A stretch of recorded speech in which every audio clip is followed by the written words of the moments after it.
Assalamualaikum warahmatullahi wabarakatuh.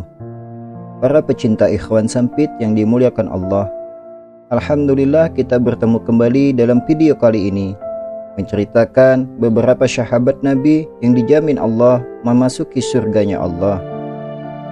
Sebelum kita melanjutkan cerita ini, alangkah baiknya kita like, share, dan subscribe untuk membantu berkembangnya channel ini, memberikan informasi lainnya. Jangan lupa aktifkan tombol lonceng sehingga Anda menjadi orang pertama yang menerima notifikasi dari video terbaru kami. Terima kasih. Dari Abu Hurairah radhiyallahu an, Rasulullah bersabda, "Kalian tidak akan masuk surga sampai kalian beriman, dan kalian tidak akan beriman sampai kalian saling mencintai antar sesama. Maukah kalian aku tunjukkan suatu perbuatan, jika kalian melakukannya maka kalian akan saling mencintai, yaitu tebarkan salam di antara kalian." Hadis riwayat Imam Muslim. Para pecinta Ikhwan Sampit yang dimuliakan Allah, Allah memberikan jaminan surga kepada para sahabat karena dedikasi mereka untuk Islam yang besarnya melebihi gunung menjulang. Berikut para sahabat Nabi yang dijamin Allah Subhanahu wa Ta'ala masuk ke dalam surganya beserta kisah singkatnya. Yang pertama yaitu Abu Bakar As-Siddiq, sahabat pertama Rasulullah Sallallahu Alaihi Wasallam. Kisah pertama sahabat Nabi Muhammad Sallallahu Alaihi Wasallam yang dijamin masuk surga adalah Abu Bakar As-Siddiq. Beliau merupakan bagian dari Asyabiqunal Awwalun, yakni orang-orang pertama yang masuk Islam. Sahabat yang selalu mendampingi Rasulullah berdakwah, menyiarkan agama Islam.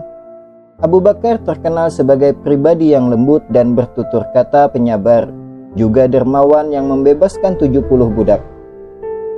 Rasulullah memberikan gelar As-Siddiq kepada Abu Bakar yang memiliki arti berkata benar. Abu Bakar juga menemani perjalanan hijrah Rasulullah SAW dari Mekah ke Madinah, walau mengalami ancaman bahaya dibunuh oleh kaum kafir Quraisy. Abu Bakar tetap setia mendampingi Rasulullah. Saat Rasulullah sakit, Abu Bakar ditunjuk oleh Nabi Muhammad untuk menggantikan sebagai imam salat. Ketika Rasulullah meninggal dunia, banyak sahabat yang tidak percaya atas meninggalnya Rasulullah. Namun hanya Abu Bakar satu-satunya yang mengingatkan bahwa Rasulullah juga seorang manusia sama halnya seperti mereka. Abu Bakar melanjutkan kepemimpinan Rasulullah sebagai khalifah umat muslim. Saat menjadi seorang khalifah, Abu Bakar tetap berada di jalan yang lurus, gigih untuk melindungi Islam, juga memerangi kaum yang murtad. Sahabat yang kedua yaitu Umar bin Khattab, sahabat Nabi Muhammad yang sangat pemberani. Dedikasi Umar untuk Islam sangat besar dalam hidupnya. Pada awal kali Islam hadir di Mekkah, Umar sempat berniat untuk membunuh Nabi Muhammad. Namun setelah mendengar saudarinya membacakan ayat Allah, Umar yang cerdas dan rasional dapat menilai bahwa kalimat yang dibacakan oleh saudarinya bukanlah ciptaan manusia. Alih-alih membunuh Nabi Muhammad, Umar bin Khattab menghampirinya untuk memeluk agama Islam secara sadar. Setelah memeluk agama Islam, Umar menjadi orang yang paling pemberani dan tidak segan mengangkat pedang untuk membela kebenaran ajaran Islam. Umar juga menjadi orang yang paling berani memberikan gagasan dan kritik kepada Rasulullah.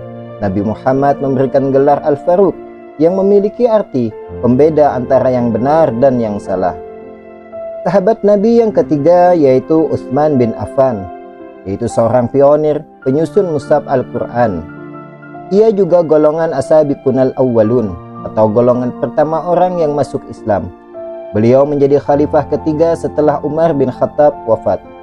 Utsman terkenal sebagai saudagar yang sangat kaya di Mekkah. Walaupun kaya, Utsman sangat dermawan, memiliki tutur kata yang baik, serta banyak membelanjakan hartanya untuk zakat, sedekah, dan infak. Di masa kepemimpinan Utsman, Islam semakin mengalami kemajuan. Di antaranya, Utsman membangun angkatan laut Islam pertama dan memperluas daerah syiar Islam, mengumpulkan mushaf Al-Quran yang berbeda, kemudian menyusun satu mushaf yang disepakati digunakan bersama hingga saat ini. Lalu Utsman adalah sosok yang memiliki kepedulian sangat tinggi. Salah satunya ia mewakafkan sumur agar masyarakat bisa minum dan menggunakan air saat kekeringan. Sumurnya bahkan masih ada sampai sekarang dan berfungsi. Para pecinta ikhwan sampit rahimakumullah, sahabat Nabi yang keempat yaitu Ali bin Abi Thalib setia pada Nabi sejak usia kanak-kanak. Beliau adalah orang kedua yang memeluk Islam setelah Khadijah. Merupakan Ali bin Abi Thalib, Allah menjadikan Ali masuk ke dalam golongan sahabat Nabi, dijamin masuk surga. Sebab Ali telah mempelajari Islam dari usianya yang terbilang anak-anak. Belajar langsung kepada Rasulullah, kesetiaannya terhadap Islam tidak perlu diragukan lagi. Ali tidak pernah sekalipun absen dari perang-perang yang berlangsung untuk membela Islam. Ketika Rasulullah berhijrah, Ali menyamar menjadi Nabi Muhammad dengan tidur di atas tempat tidurnya, sehingga kaum kafir Quraisy menyangka Nabi Muhammad masih berada di dalam rumahnya. Ketika kaum kafir Quraisy hendak menyerang Nabi Muhammad, ternyata mereka menemukan Ali yang berada di tempat tidur. Sia-sia mereka menunggu semalaman suntuk untuk membunuh Nabi Muhammad SAW. Akhirnya mereka meninggalkan Ali. 3 hari kemudian Ali menyusul pergi hijrah ke Madinah seorang diri, bersembunyi pada siang hari dan melanjutkan perjalanan pada malam hari. Betapa setianya Ali kepada Rasulullah, sehingga dengan tulus melakukan tugasnya. Setelah Utsman meninggal, terjadi kekosongan kepemimpinan Islam dalam beberapa waktu. Kemudian Ali diusulkan menjadi khalifah selanjutnya. Semasa kepemimpinannya mengalami banyak tantangan, sebab banyak sekali pemberontakan dari kelompok yang terpecah dengan pemikiran masing-masing. Ali bin Abi Thalib merupakan orang terakhir dalam Khulafaur Rasyidin. Para pecinta ikhwan sampit, selanjutnya yang kelima yaitulah Talhah bin Ubaidillah, pelindung Rasulullah yang gemar berwakaf. Nama Talhah bin Ubaidillah tidak seterkenal nama Abu Bakar ataupun Umar bin Khattab. Nabi Muhammad menyebut Talhah setelah Ali sebagai sahabat Nabi yang dijamin masuk surga. Saat Islam hadir di Makkah, Talhah tidak ragu untuk menerima ajaran Rasulullah. Dia langsung ikut bergabung dengan Islam. Selama syiar dakwah Islam dijalankan, Talhah ikut berjuang dalam peperangan dan menjalankan tugas yang diberikan oleh Rasulullah. Rasulullah memberikan julukan Talhah si baik hati, Talhah si pemurah, Talhah si dermawan. Ketika Uhud, kaum muslimin sempat lengah dan hampir membahayakan nyawa Rasulullah SAW. Saat kaum Quraisy hendak menyerang Rasulullah, Talhah langsung melindungi Rasul hingga kehilangan jari-jarinya. Rasulullah bersabda, "Barang siapa ingin melihat seorang syahid berjalan di muka bumi, maka hendaknya ia melihat Talhah bin Ubaidillah." Hadis riwayat Tirmizi. Yang keenam yaitu sahabat Nabi Zubair bin Awam, hawari Rasulullah SAW. Zubair bin Awam merupakan sepupu dari Nabi Muhammad, juga salah satu dari orang-orang pertama yang masuk Islam atau as-sabiqunal awwalun. Beliau memeluk agama Islam sejak usia 15 tahun. Dia sangat setia kepada Rasulullah dan selalu berusaha melindungi Rasulullah dari bahaya. Rasulullah menyebut Zubair bin Awam sebagai salah satu dari sahabat Nabi yang dijamin masuk surga. Sesungguhnya setiap Nabi mempunyai penolong, hawari, dan hawariku adalah Zubair bin Awam. Hadis riwayat Muslim. Sahabat yang ketujuh yaitu Abdurrahman bin Auf, sahabat yang rendah hati dan dermawan. Salah satu sahabat Nabi Muhammad SAW yang memiliki kedermawanan luar biasa adalah Abdurrahman bin Auf. Walaupun menjadi saudagar kaya, Abdurrahman bin Auf banyak membelanjakan hartanya untuk membantu kaum muslimin. Abdurrahman bin Auf juga merupakan bagian dari asyabiqunal awwalun atau 10 orang pertama yang masuk Islam. Ketika mendengar Rasulullah menyebut nama Abdurrahman bin Auf adalah seorang dari para sahabat Nabi yang masuk surga, tidak membuatnya jadi merasa angkuh, melainkan khawatir. Dia khawatir apakah layak untuk masuk surga dan merasa bukan siapa-siapa. Padahal jasa Abdurrahman bin Auf untuk membangunkan Islam sangatlah besar, sehingga layak mendapat jaminan masuk surga. Sahabat yang ke-8 yaitu Sa'ad bin Abi Waqqas, setia berjuang di jalan Allah. Beliau merupakan paman Nabi Muhammad dari ibunya. Ayahnya Sa'ad merupakan paman dari Aminah. Ketika mendengar Islam hadir di Mekah, saat langsung menghampiri Rasulullah untuk mengucapkan kalimat syahadat. Sa'ad sangat mengenal Rasulullah sehingga dia percaya dengan agama Allah. Hal yang membuat Sa'ad masuk ke golongan sahabat Nabi yang dijamin masuk surga adalah kesetiaannya yang selalu mendampingi Rasulullah berperang. Sa'ad sangat pandai bermanah dan dia menjadi orang pertama yang melepaskan anak panah untuk membela Islam. Selain kesetiaannya terhadap Islam, Sa'ad juga sangat menyayangi ibunya. Dia adalah anak yang berbakti kepada kedua orang tuanya. Walaupun di awal kali Sa'ad masuk Islam sempat ditentang oleh ibunya, Sa'ad tetap mempertahankan agamanya dan bersikap baik kepada ibunya yang berbeda kepercayaan. Para pecinta ikhwan sempit yang dimuliakan Allah, sahabat yang ke-9 yaitu Sa'id bin Zaid, golongan as-sabiqun al-awwalun. Seseorang yang berperan membuat Umar bin Khattab masuk Islam adalah Sa'id bin Zaid beserta Fatimah binti Khattab, istrinya. Sa'id merupakan adik ipar Umar bin Khattab. Sejak kecil Sa'id diajak ayahnya untuk mencari agama yang hak, agama yang benar, sebab tradisi menyembah berhala dinilai tidak benar. Namun sebelum menemukan Islam, ayahnya telah meninggal dunia. Ketika mendengar Islam yang disyiarkan Rasulullah, Sa'id langsung bergabung ke kelompok pelopor Islam, yakni orang-orang yang pertama kali masuk Islam. Istrinya pun ikut serta menyatakan diri untuk memeluk agama Islam. Perjuangan Sa'id dalam membela agama Islam tidak perlu diragukan lagi. Sa'id selalu ikut berperang bersama Rasulullah, juga menjalankan perintah Rasulullah dengan sungguh-sungguh. Nama Sa'id disebut Rasulullah sebagai salah seorang sahabat Nabi yang dijamin masuk surga. Sahabat yang ke-10 yaitu Abu Ubaidah bin Jarrah, pembela setia Nabi Muhammad SAW dan Islam. Abu Ubaidah dikenal sebagai sosok yang lemah lembut, namun sangat cekatan seperti singa, memiliki sifat amanah dan bertanggung jawab. Ia merupakan golongan as-sabiqun al-awwalun yang bersyahadat 1 hari setelah Abu Bakar. Dalam perang Badar, Abu Ubaidah menyusup ke pasukan musuh tanpa rasa takut.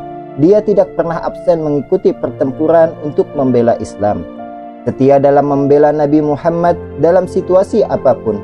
Abu Ubaidah bin Jarrah pernah ikut hijrah ke Habasyah bersama Rasulullah untuk mengajak masyarakat Habasyah masuk ke dalam Islam.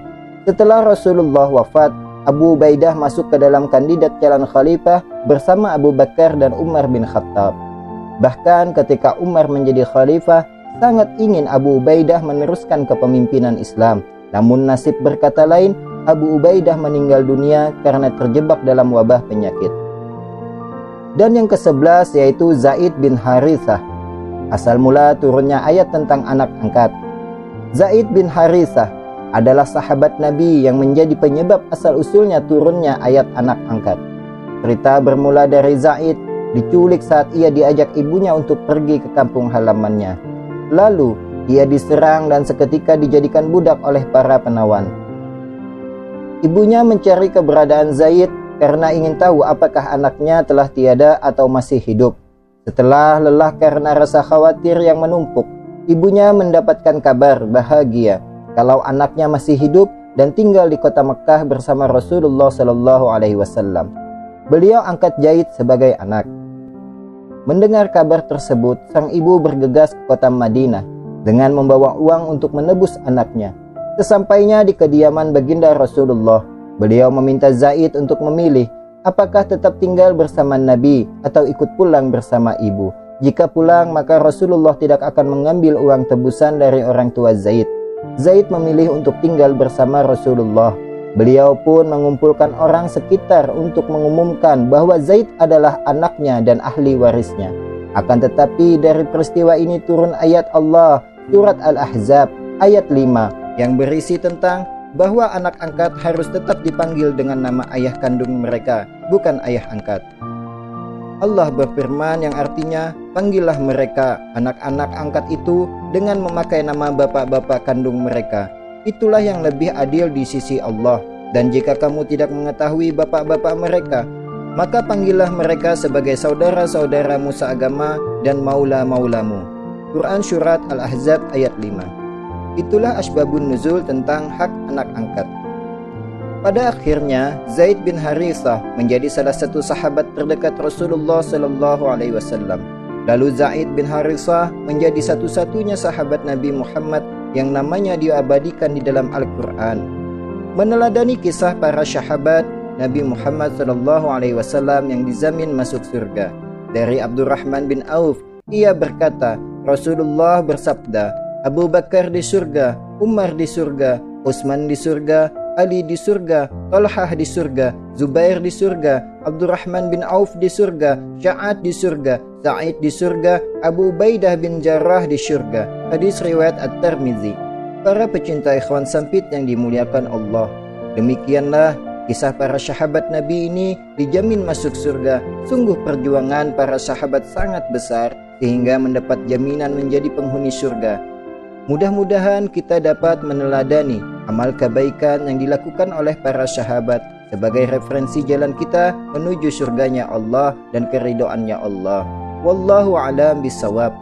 Apabila ada salah khilaf, mohon dimaafkan, dan apabila ada yang ingin kami ceritakan kembali, tulis di kolom komentar. Akhirul kalam, wassalamualaikum warahmatullahi wabarakatuh.